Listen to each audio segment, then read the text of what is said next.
The tiger, iconic symbol of the wild, and an apex predator that we fear and admire.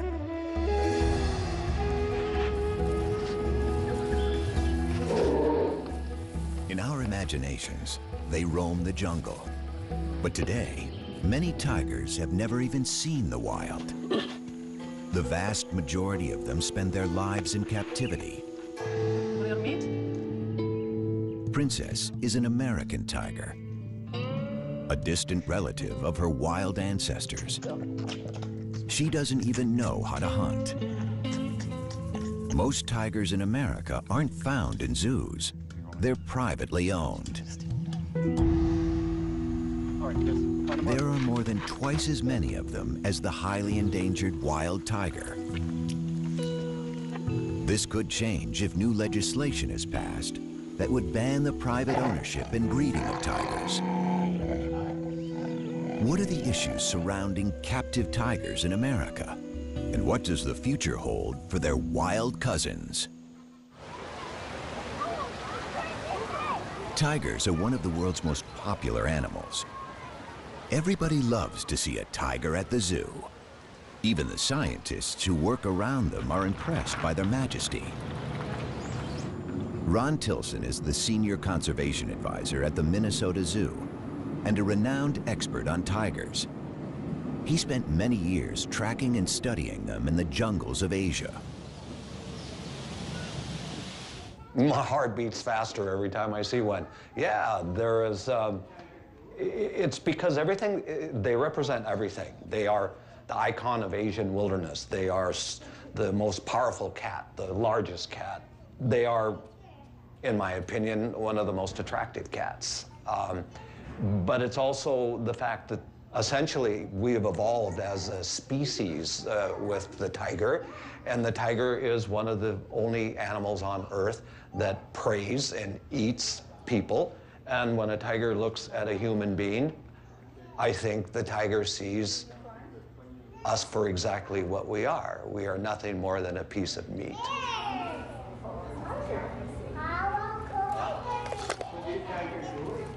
The tiger and the power it represents has always fascinated us.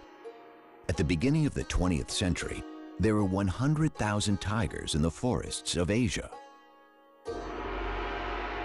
The first tigers came to America as entertainers. Before zoos and circuses attempted to control their breeding, surplus animals found their way into private hands. Soon, everyone from the rich and famous to companies and sports teams wanted a piece of the big cat. For some Americans, like the character of Tony Montana in the movie Scarface, owning a tiger became a symbol of success.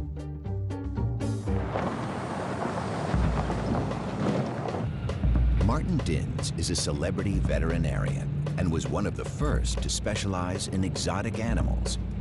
His talent and reputation led him to work for A-list stars like Michael Jackson and the magicians Siegfried and Roy.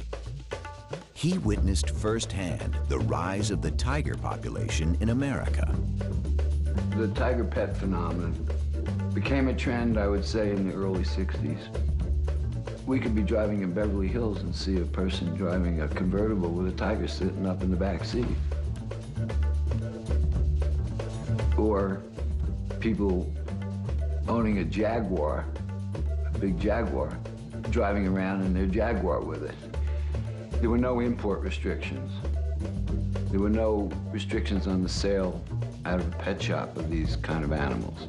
You know, a little tiger cub is nice and cute, so people thought it would be fashionable. It was unique. They could show it off, and it was trendy then. The pet tiger phenomenon may have existed briefly in other parts of the world, but it never had the dimensions it's taken on in America. In the 1970s, actress Tippi Hedren, the star of Alfred Hitchcock's The Birds, embarked on an unusual film project. She starred in the movie Roar, where actors and crew members rubbed shoulders with dozens of lions and tigers. I can't believe we did all that we were foolish enough to do it. So many of us were hurt. You know, that it was you know, insanity. It was truly insane here. Tippi Hedren radically changed. She converted the Roar movie set into the Shambhala Preserve, a sanctuary for abused and neglected big cats. Her strong stance against private ownership has drawn attention to the issues facing captive and wild big cats. In the wild, tigers are threatened by habitat destruction and human encroachment. They've been hunted and poached for their skins. Most of all, they suffered from the illegal trade of their parts for use in traditional medicine. 97% of the species have been wiped out over the last 100 years. And with only 3,200 wild tigers left, they are facing a total crisis. Well, just about everything has been tried, and just about everything has failed. Everyone is trying to think through how to go about making a future for tigers, and the bottom line is that we've failed in every example. There is no one place you can put your finger and say, aha, here's the magic formula on how to save tigers. Tigers have been on the endangered species list since it was established. In 1973, it became illegal to import tigers born in the wild. So the tigers living in the United States today are American, born and raised. The population of captive tigers has been steadily growing. In the wild, a female spends a couple of years teaching her 3 or 4 cubs how to hunt and fend for themselves. But in captivity, she can breed every year. Today, most American tigers are privately owned, and some people still keep them as pets. Susanna Kukol and Scott Shoemaker live in the small town of Pahrump, Nevada, with their 6 tigers. Hi, baby. I know. Mama's girl, huh? If your definition of pet is something you throw food at and it's nice and docile, okay, then that's not a tiger. That's my girl. That's my girl. Oh, that's my girl. In the cage, it's just fun. Outside, that's when it's like, okay, we are going for the walk, we are gonna go for the training. So outside is like you are in school. In the cage, it's, okay, it's their place, it's their home. Oh, somebody's being cute. So basically, that's the golden rule. You don't push them into any serious training in the cage, and you never ever turn the back on a tiger. But not all captive tigers are pets or collector's items. Some private owners see themselves as conservationists and believe America is the tiger's Noah's Ark. Patty Perry runs her own Center for Conservation and Education in Southern California. She is also the vice president of the Feline Conservation Federation, the largest organization promoting private ownership and breeding of captive exotic cats in the United States. It's far from perfect, but in our world today, we have to have captive breeders, private captive breeders. We have to have private educators, because the zoos can't do it all. You don't get that kind of contact and that kind of one-on-one at a zoo. They have been poached, they have been hunted for their pelts and for their internal organs, and we have very, very low populations. This is Prana, the standard. The snow white is Vishnu. This is my little red-headed stepchild, and this is the one, the golden tabby. He's gonna be our biggest tiger here. The tigers is very much an emotional bond. They respond emotionally. I got them all as babies, so I bottle raised them. So there is that connection. You know, they identify me as, you know, mom with the milk. Who wants to feed a tiger? I'll kind of start on this end and give you guys a chance. I want you to hold the stick. Just hold the stick and put it right through there. Come and have a bite. Okay, who's next? These cats, being 6 generations, you know, captive bred, and their, you know, their primary contact being human beings are not going to be the same as a cat that's in the wild. It's a completely different animal.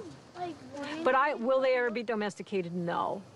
They're wild animals. The wild nature of tigers is seen even among those in captivity. In 2003, famous Las Vegas entertainer Roy Horn was mauled during a performance by one of his beloved tigers. The tiger just grabs him, like, let's be right around here in this area, grabs him, like, just locks on him, picks him up, and just drags him. We just heard all this commotion behind the curtain, and you could hear. It reminded everyone that even trained tigers are unpredictable and dangerous.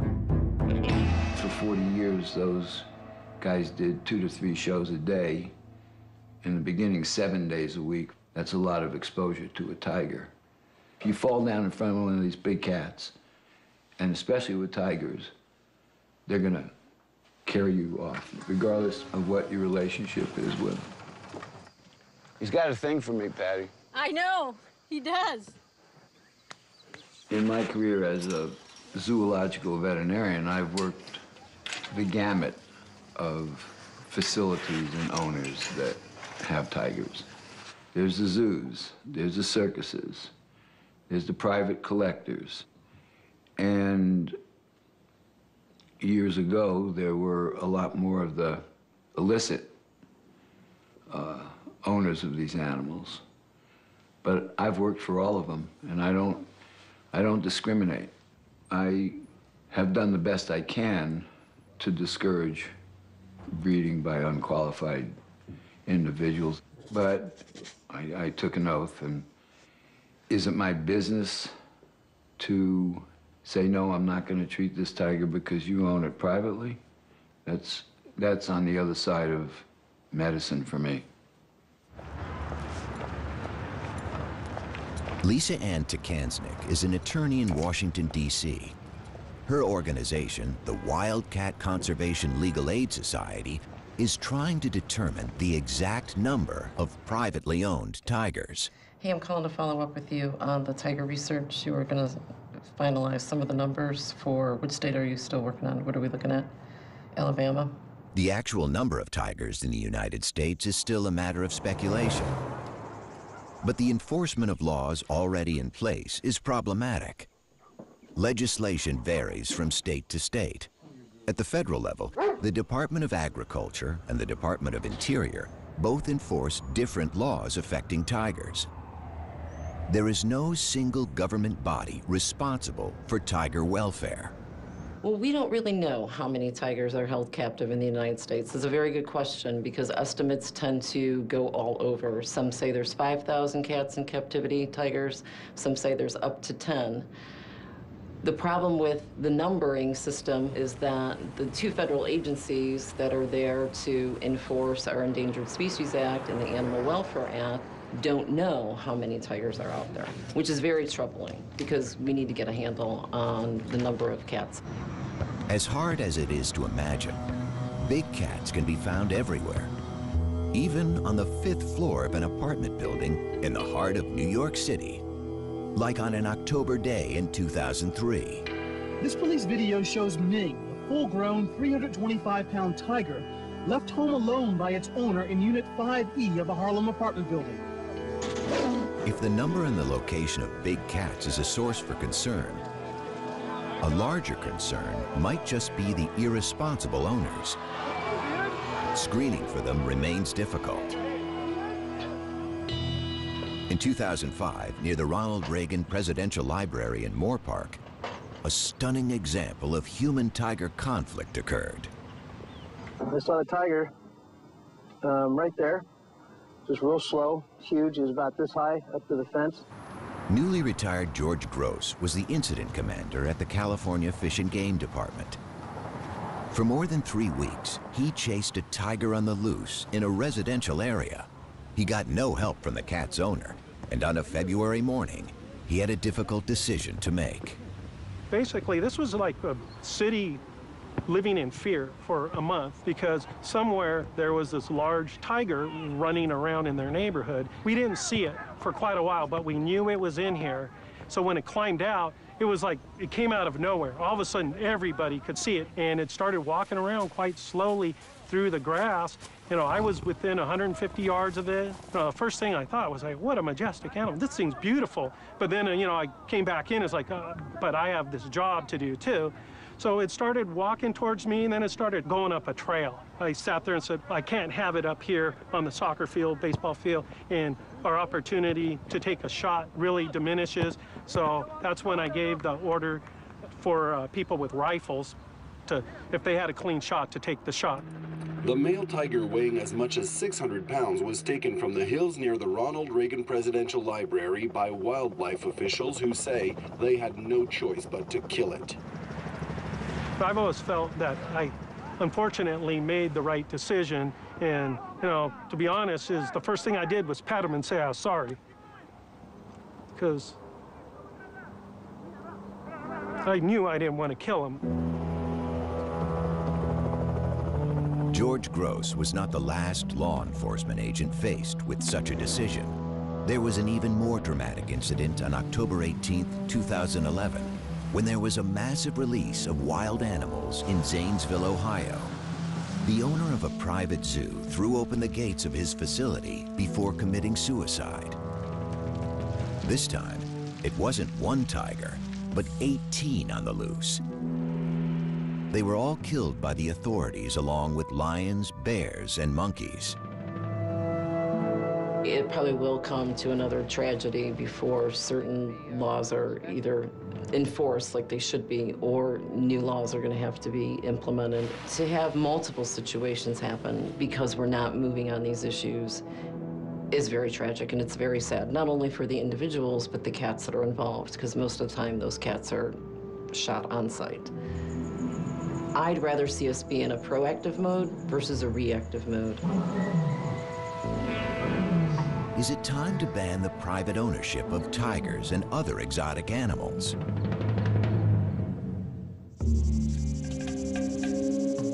"26 states banned the private ownership of tigers, but in many states, it's still legal to own and breed them if you have a permit.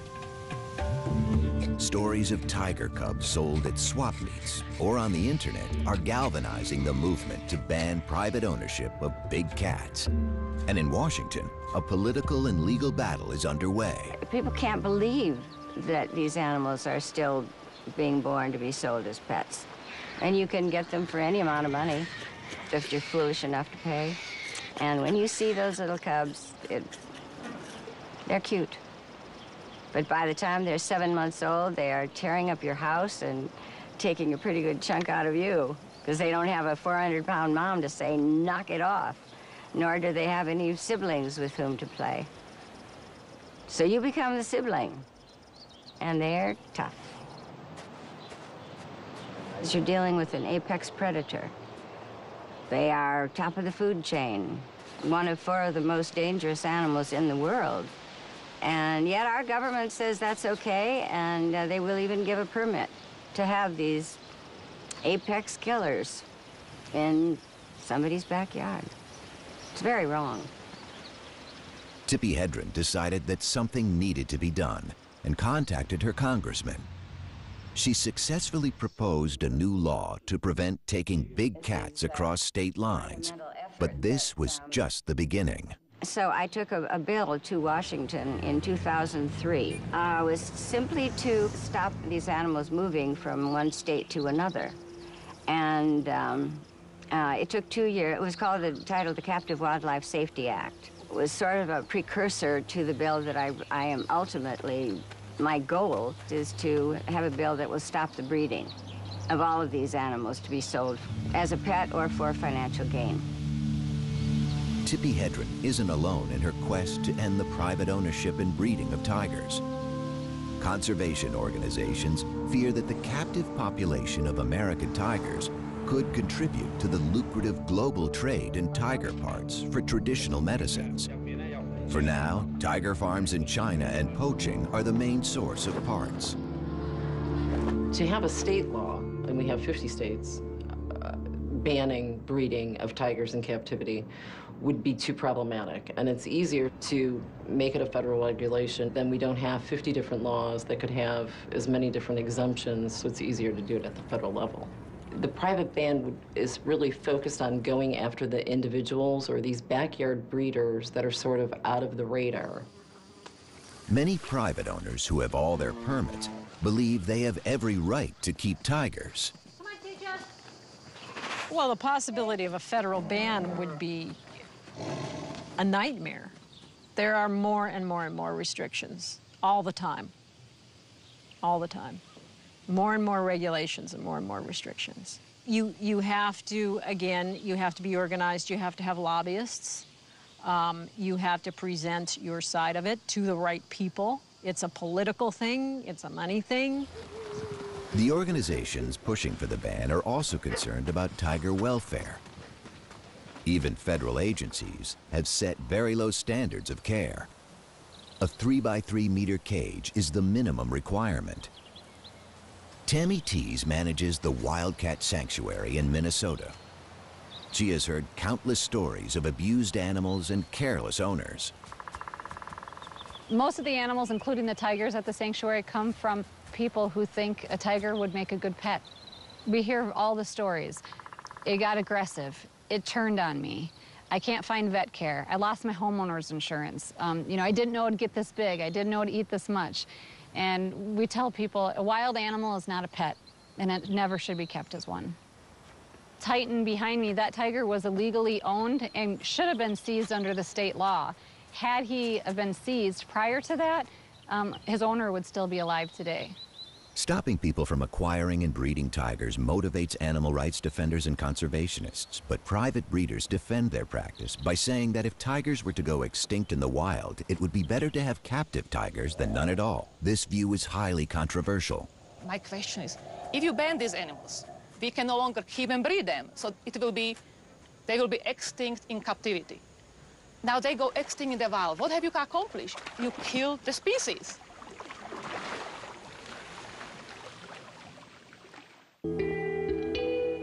A ban on breeding or keeping tigers has broad implications. While the United States looks to control unregulated breeding of tigers by private owners, across the world, extraordinary efforts are being made to save tigers in the wild. For Ron Tilson, zoo tigers represent a backup for the wild population. He has been the coordinator of the Tiger Species Survival Plan, designed to maintain healthy and genetically diverse tigers. In the zoo world, we try and have what we call a hands-off management. That means let's not touch tigers, let's not play with tigers, let's consider them really quite dangerous. For the longest time, I refused to even call a tiger by a name. I'm not particularly fond of house names. To me, they're numbers. They're a stud book number, and I see a tiger more as a collection of genes. And what I'm concerned about is the future, way down the line, that these animals still maintain their tigerness. Scientists have divided tigers into 9 subspecies. 3 of them have already gone extinct: the Bali tiger in the 1940s, the Caspian tiger in the 1970s, and the Javan tiger in the 1980s. Surviving are the Siberian or Amur tiger, the Bengal, the Indo-Chinese, the Malayan, and the Sumatran tigers. They are all endangered. And the last South China tigers can only be found in captivity. We know every tiger in the North American zoos, and we know its lineage. We know every parent, grandparent, great-grandparent, great-great-grandparent, all the way back to its wild-caught mother and father. So we know exactly where they came from in Russia for the Amur tigers, and we know who they mated with and who their offspring. So we have these like giant family trees. Unlike most zoos, most private owners don't know the lineage of their tigers because no one has kept track of their pedigrees. Yeah, there you go, Elvis. Tigers from different subspecies resemble each other, and most breeders aren't interested in keeping subspecies pure. As for subspecies, I don't believe in them. I don't care.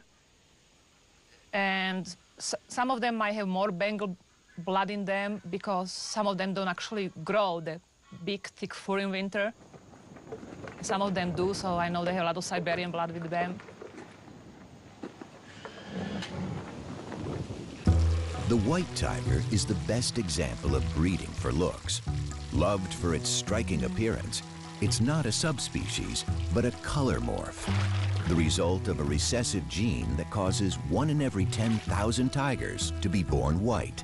White tigers are almost non-existent in the wild, but they are often bred in captivity. This has made them highly inbred and more susceptible to health problems. And that's not the only consequence of private ownership. People notice that many tigers in captivity might be bigger than in the wild, because in the wild you need to stay athletic to catch prey. In captivity, they get their food served basically on a silver platter. And one of the reasons many tigers in captivity are huge, they are simply fat, they are obese, not good for their liver. A lot of the stuff American tigers are fed, it's basically stuff we eat, it's from supermarket. Some of the meat might have some hormones in them. The other theory is some breeders might selectively breed for bigger size because it looks impressive on display. Huge tiger, it looks more impressive than small tiger.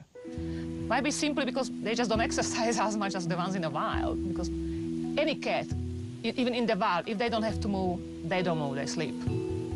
The scientific community has labeled these tigers as generic.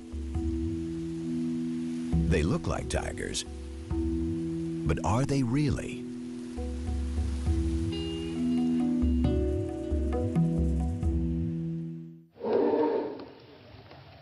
Tigers in the wild are generally solitary and secretive, coming together during the mating season and perhaps to share a kill.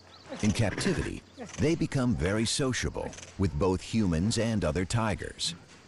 They haven't been taught how to hunt and could starve if left on their own. Has the very essence of tigerness been bred out of them?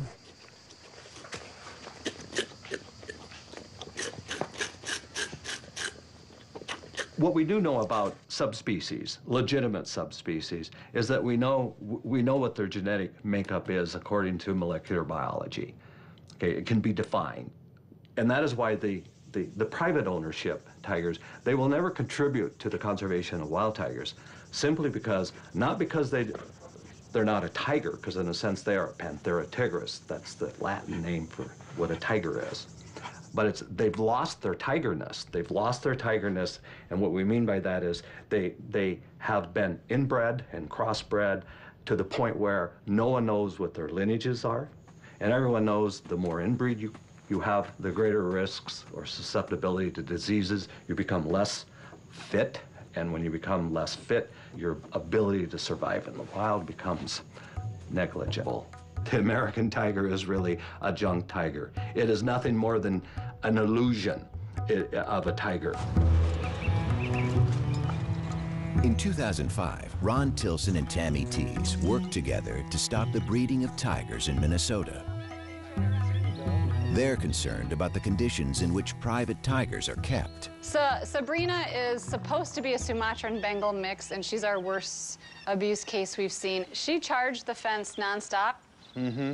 Yeah. But she does have, from this up around the face and that, sort of this Sumatran look to her with the really black stripe. And she's got a lot longer. They'd welcome a federal ban on breeding and ownership if it were to pass tomorrow. I wouldn't want to see these animals abused. You can't do that. That I would lose sleep over. But I would certainly like to see them all neutered, and I would like to see them well taken care of until they die. Would that bother me? No, that would put me to sleep really well. We'll just simply lose a large number of worthless tigers that consume resources that should be spent on wild tigers, and that actually corrupt the message that we're doing something wonderful for tigers, when in fact we're not doing anything for tigers. Why are we spending all of this time and energy and money in trying to protect the right to own this or even allowing it to happen and putting people at risk. And I keep coming back to these same issues. I don't get it. I don't get why it isn't stopped. Conservationists have been reluctant to study or give any attention to American tigers. However, with the crisis in the wild, some of the scientific community are taking a closer look at these generic tigers. Stephen O'Brien is former chief of the Laboratory of Genomic Diversity at the National Cancer Institute. He's an authority on big cat genetics and evolutionary biology. But his work has sparked controversy in the conservation world. Is there a value in the admixture in tigers? That is, tigers that have an ancestry that includes interbreeding between different subspecies. Of course there's a value in it. It's still a tiger. Most of the tigers in captivity are considered by my friends and colleagues to be junk because they're hybrids between different subspecies. And many of them are, but I wasn't sure how many. Stephen O'Brien's team has recently designed a method to determine the genetic makeup of big cats. So we used this DNA fingerprint technology that was developed to identify the difference between subspecies of tigers. And I said, if you take one of these tigers that we don't know, is it really a hybrid? Well, what we found was that many of them are indeed pure subspecies.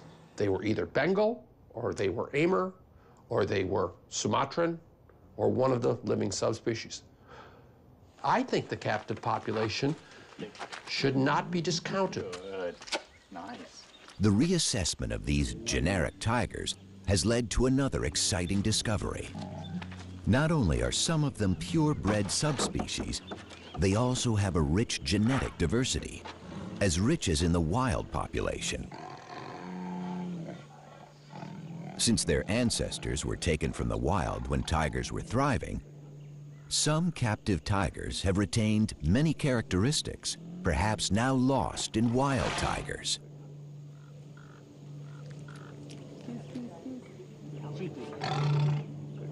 Tiger conservationists have been quick to point out that the sample studied by Stephen O'Brien did not include a significant number of backyard-bred tigers. Still, he believes that each tiger counts.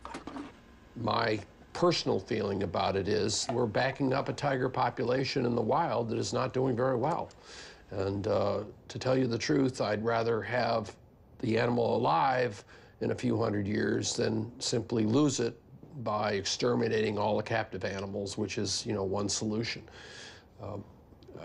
Maybe that's not a reasonable thing. I realize not everybody agrees with that, but I really think that, when evolution creates a species as magnificent as the tiger, it only does it once, and if you lose it, it's not going to come back. It seems that some captive tigers could play a role in the survival of the species. But what about privately owned American tigers? Will they be around long enough to be part of the solution? The wild tiger population was almost 10,000 in 1990.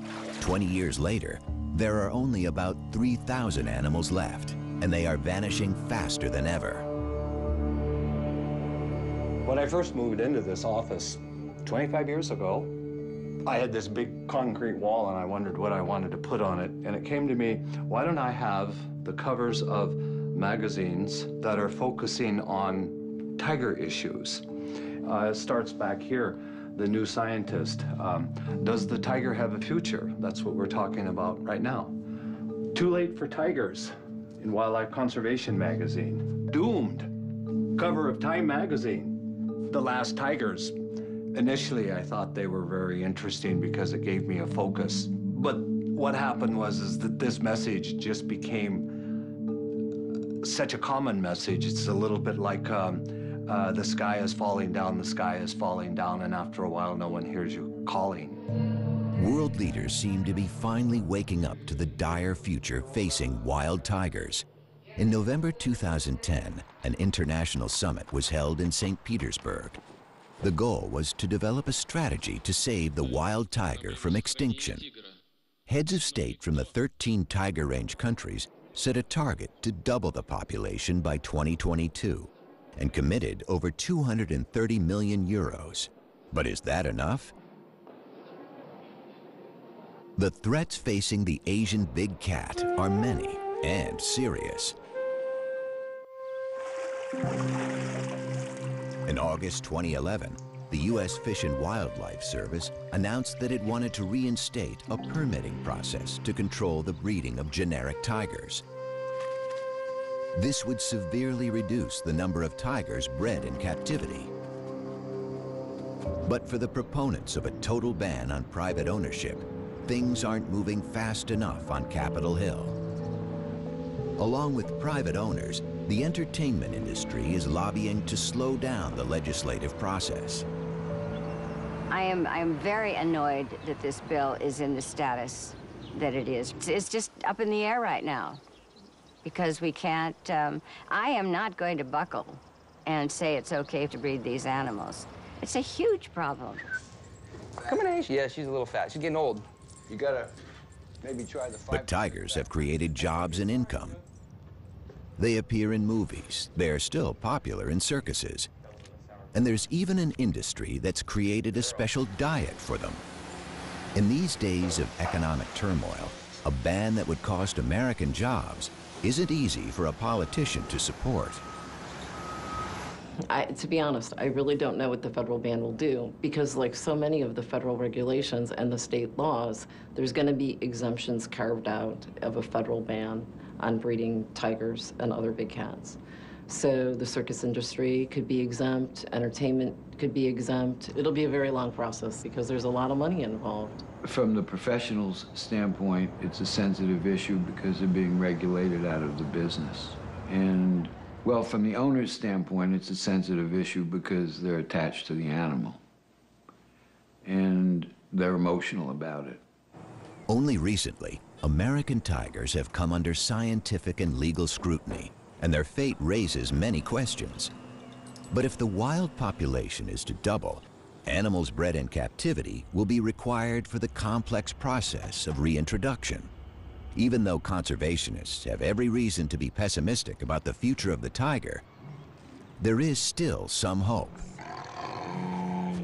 We're on the cusp of a new revolution in tiger conservation, and that is looking at reintroduction of captive individuals back into spaces where they once lived.